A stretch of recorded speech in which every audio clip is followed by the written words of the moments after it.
Sometimes coming back to a website that looks exactly as it did the last time I interacted with it, and that was a long time ago, very specific thing. Mhm.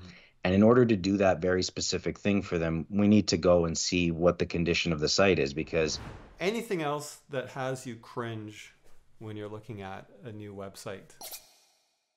How old is your website, and how long should you wait before you redesign or redo it? Welcome to the KZ Show, an exploration of all things digital. I'm your host, Brent Kobayashi.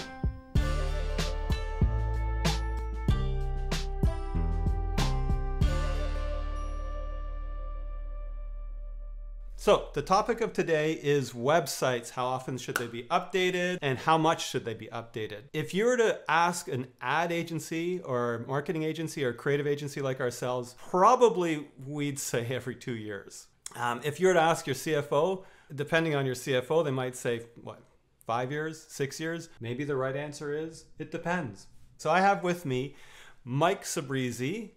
I have with me Mike Sbreezy. Let me get your name right, Mike. It's not like we haven't been working together for a decade. Mike is the KZ creative director. You've been answering this question for years. Mike, so tell me.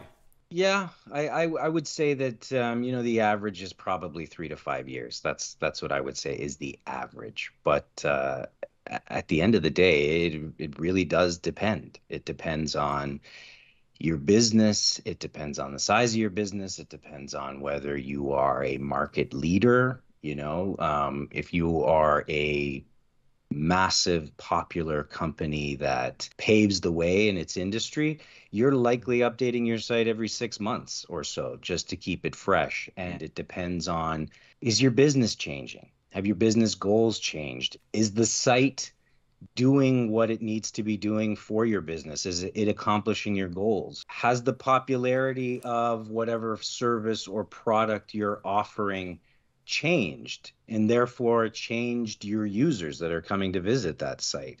All of that has a direct effect on whether or not the site you built 6 months ago, a year ago, 3 years ago, accomplishing what it was meant to do at that time. Well, I actually have research. Okay. Drum roll, the average lifespan of a website is 2 years, 7 months. So a little bit under your 3 to 5 years. No, again, because of all the reasons I just stated, it really does depend on a lot of factors. Yeah, and you know what? Technology is a big one. I bet you something that pulled that average down was the ridiculous shift from desktop as the website experience that we designed first to mobile, as most likely for almost everybody is over 50% of their traffic now. And it's crazy how we don't even refer to it in the industry as mobile anymore. It is now just responsive design, right? Because we can't account for all the different number of screen sizes across the thousands of devices that are out there, right? Yeah. And now we're talking different resolutions within those sizes. And so we just need this site to morph and adapt to whatever width and height and resolution that's happening. So it really does need to be, reactive, responsive. So there's one clue to when you're looking, say you're looking at a website, is there some real things that make you, you or the team kind of shiver a little bit when they're looking at the website? Obviously, if it's non-responsive, you're probably going to be chucking the whole thing out and redoing it. It's definitely, in the top three things. And why is that? So it's a first impression thing. And so if a client calls us and says, here's our website, the minute I take a look at this site, we have the luxury in this industry to drag across multiple screens with multiple resolutions. I'm going to pull it up on my phone. These are things we do right away and get that first impression judgment, if you will, right off the bat. And so, now your mind starts to go, well, if there's no consideration made to mobile, what are some other things now that's triggering us to want to go and look into? whether the site is built on a content management system, what system is it using, is all of that software and platform up to date? Is it Mm. using the latest and greatest?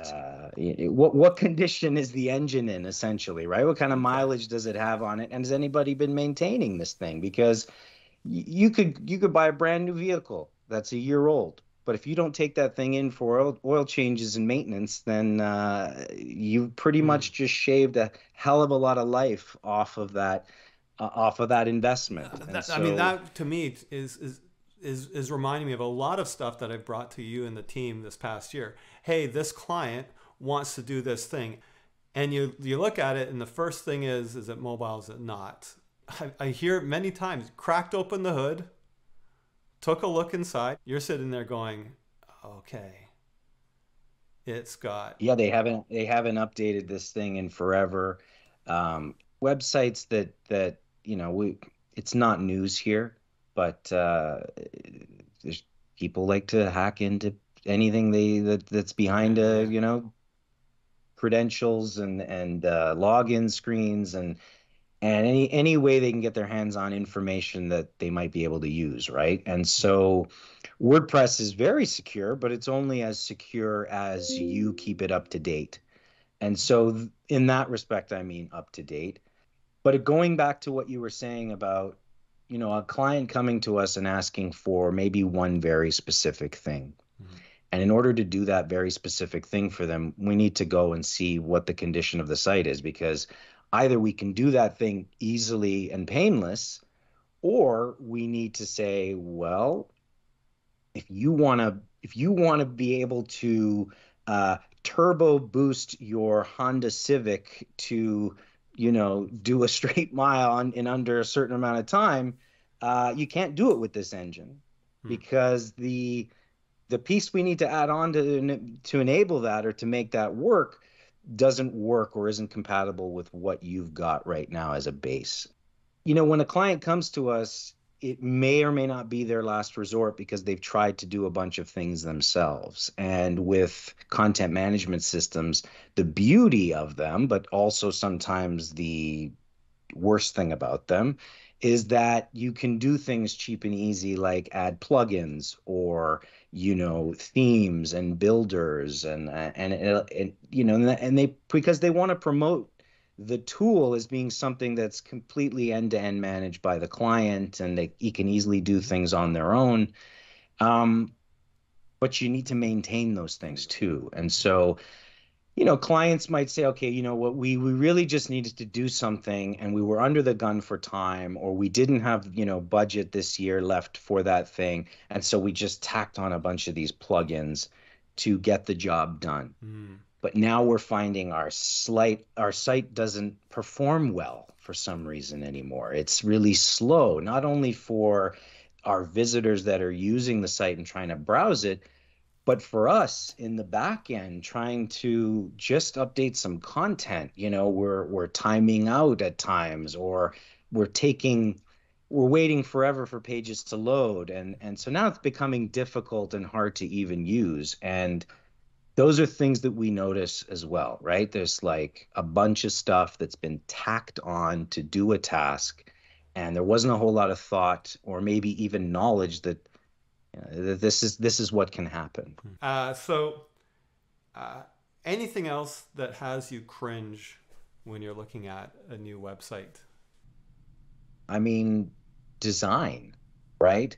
It's like you want to stand out amongst your competitors. And if your design is not necessarily outdated, but if if I'm someone, who's Google searching a service, or I've used you before in the past, but now I know there are a bunch of other options out there. Sometimes coming back to a website that looks exactly as it did the last time I interacted with it, and that was a long time ago, as consumers, I think those are kind of red flags as well. And we start to think, well, if their website looks exactly like it did 5 years ago, maybe they haven't updated any of their services either. And that bridges sort of the point of the discussion today with regards to, do I need to rebuild this site or can I renovate it? Mm. And I think design is one of those things that straddles the line where, they kind of go hand in hand. If your design hasn't changed in 5 years, it's likely that your infrastructure and your platform hasn't either. And so, you might be so far away from design and technology, right? Animation is big and it could be subtle or it could be very elaborate. But in order to do that stuff, because now you want to update that, in some cases, we can do it without rebuilding. But in other cases, um, it warrants a rebuild because it doesn't, again, it's not compatible with what you've had. So why don't we explore that a little bit further? So what are the alternatives to doing a full rebuild? One of the things we like to do is we run a usability audit on your existing site. And we look at market trends and we look at competitors and we'll maybe do some benchmark analysis between, a direct competitor and an indirect competitor. And we're not just talking about, and this is, by the way, all sort of, body repair versus engine repair. So it's very much, what is my experience as a user with your site? So how easily and quickly can I perform, the tasks that you want me to, or that I want to do while I'm on your site? Um, how easily can I find my way through your content? And how does it speak to me, right? Is it to the point, very direct? Um, do you have interactive elements or functionality on the site that are working and still accomplishing, not only your goals, but the goals you want me to be able to accomplish when I'm on your site? Not everybody, browses sites the same way. So are we accommodating for multiple different types of users? Um, and that's something where we can point things out, right? Now we're taking screenshots of your entire site and we're marking them up, and we can compare those to your competitors, or we can stay very focused and just be like, as a user, what's working, what's not working. um, we can point things out that maybe have been lost for a while too. Well, did you Mm-hmm. guys know that on this page, that's kind of buried over here, you've got this form that doesn't even work or function anymore? Um, and I can't tab through it with my keyboard. Is accessibility a factor that you guys are even thinking about, or realizing that you may need to be compliant to a certain point that you're failing on? And ultimately, if we're noticing that, oh, we can easily make these changes and we don't have to do a lot of work on the engine or work on the infrastructure or on the platform, then that's a huge win, I would say, for a client who's looking for, something fresh and new that brings them up to speed with where things are at in their market, um, for nowhere near the effort, obviously, if we were rebuilding the site. Okay, so say I'm a CMO, I'm a marketing manager, um, and I'm tasked with, of course, this website being successful. How can we move this website ahead a little bit? Yeah, I would say, improving the site's user experience has got to be number one on the Okay. list. And that might have a ripple effect. It might not. We could leave your design and your brand completely intact and still accomplish those things, right? Reorganizing content, whether that mean, reorganizing your menu and your information architecture, or really just saying, what, our homepage, based on your analytics, or your homepage rather, is your most frequented page. Everybody gets everything they need from that page, and gets information, call to action, wherever you need them to go and do, it's all done right there. We can focus all our time and energy and say, okay, what are they not doing? Or where's everybody running into a roadblock or problem? And now we're solving for that. And so that's a real easy one as far as user experience is concerned that we can help with right off the bat. Um, So there's yeah, so you're saying homepage, right? yeah. That's and maybe some other really key pages, right? Maybe they're really seen. And I heard menu, you said information architecture. Yeah, how's your content organized, right? Mm, Like, again, going back on what I said earlier about different ways that people browse, I use this analogy a lot, right? I don't shop uh, or in general, I don't shop the same way that my wife does, right? She likes to go into the mall and browse, and she may have had a goal coming in for a specific thing she needed, but she's going to stop at many different locations and look at a bunch of different things. Whereas I'm very focused. I'm going in for that pair of running shoes that I need. I might even have an idea of which stores already carry them. I know my size, I know the color I want, and I go in and I get it and I mm, leave and I don't waste any time. And I think people browse the web in a very similar fashion. There are users that know exactly what they want and they've come to your website to accomplish that task. And like that shoe store, I have an idea. I know I'm going to go in there. There's going to be a wall of display items, and I'm going to go and find the thing I want.